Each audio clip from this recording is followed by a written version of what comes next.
to listen up on this one, because last week we all heard the news rocking the world that Iran is enriching uranium. Then the president of Iran promptly announced Iran has reached the 20% enrichment point, going on maybe to 90. And today, the news just got worse. The IAEA says Iran has been doing secret research on a nuclear weapon warhead. Former U.S. Ambassador to the UN, John Bolton, joins us. Ambassador, it's disturbing news. Obviously, the 20% is not enough for a nuclear weapon, but getting from 20 to 90 apparently isn't that sophisticated or difficult. Now we've got this news. That's pretty lousy news. Well, the most amazing thing is this is not new news.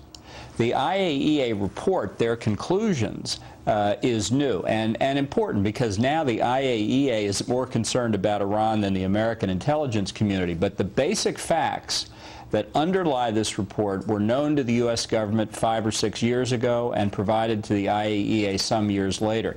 The point being that our decision makers for a long time have known this and not acted on it effectively. Well, will this, though, sort of light the UN on fire in terms of sanctions? Oh, come on. Well, I mean, all right. Well, I mean, the United States is trying to get a 4th round of sanctions. We've got Russia that says, well, okay, they've made some noise saying they'll go along with sanctions. China is a huge holdup, a huge problem. But I mean, at least now it does seem that this has now been escalated. Each day we're getting a step further, closer to this bomb. Well, it takes away the cover that countries like Russia and China would like to hide behind, and it reflects finally a change in the International Atomic Energy Agency. The previous director, Mohammed al-Baradei, repressed many of these same conclusions. The new Director General has allowed it to come out, and I think that's important.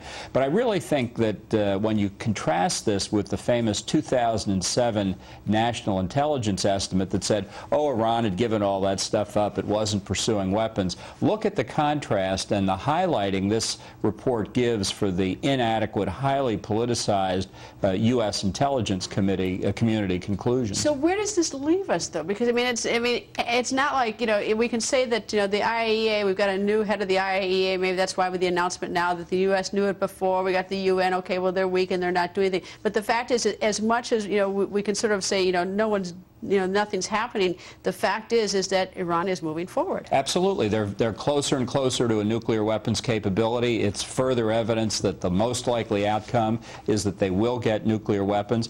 But as I say, a lot of this was known to the U.S. It was classified. But one thing that was public in September of 2004, Jonathan Karl of ABC News reported on the work being done at the Parchin armor facility in Iran to shape high explosive charges for a nuclear weapon. That was a year after our intelligence community believed that Iran had stopped its weaponization efforts. And I guess we should make plain is that going from 20% to 90% to enrich uranium so you can make a bomb is apparently not it's trivial. That's trivial. Now, and the problem with this warhead is that begins the delivery system so that you can actually take this 90% once you make it into a bomb and you can deliver it someplace. Right. All of this work that the IAEA has been looking at is the engineering, basically, to go from having highly enriched uranium to actually fabricating it into a weapon and then fitting that weapon onto the top of a ballistic missile. These are all important steps, obviously, but not that hard to do. All right. So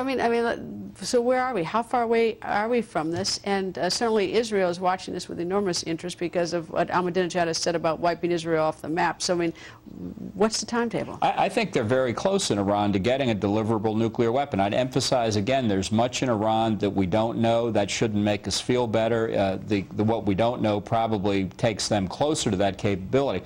One reason that Prime Minister Netanyahu of Israel was in Moscow this week was to try and persuade the Russians of the seriousness of the situation and to have the Russians continue to withhold delivery of sophisticated new air defenses that the Iranians need. Secretary of State Hillary Clinton, who's in the Middle East now, she uses very tough words. She seems to be quite hawkish on this. I don't know if what she's going to do or what she can say. President Obama, how do you characterize his approach this? Well, I think he still wants to try and negotiate with Iran, and I must say I was disappointed. I had higher hopes for Secretary Clinton earlier in the week, but I see in the past day she has apparently taken off the table the possibility of U.S. military action, which is something that, at least rhetorical, the administration had kept on before. I really do think, given the proclivities of the Obama administration, the possibility of military force is limited to a decision by Israel. That's where the pressure now rests. All right, so we should admit that Iran's going destroying nuclear?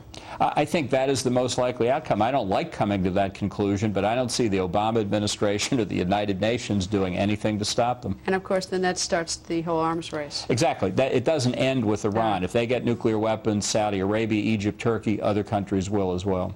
Ambassador, thanks, sir. Thank you.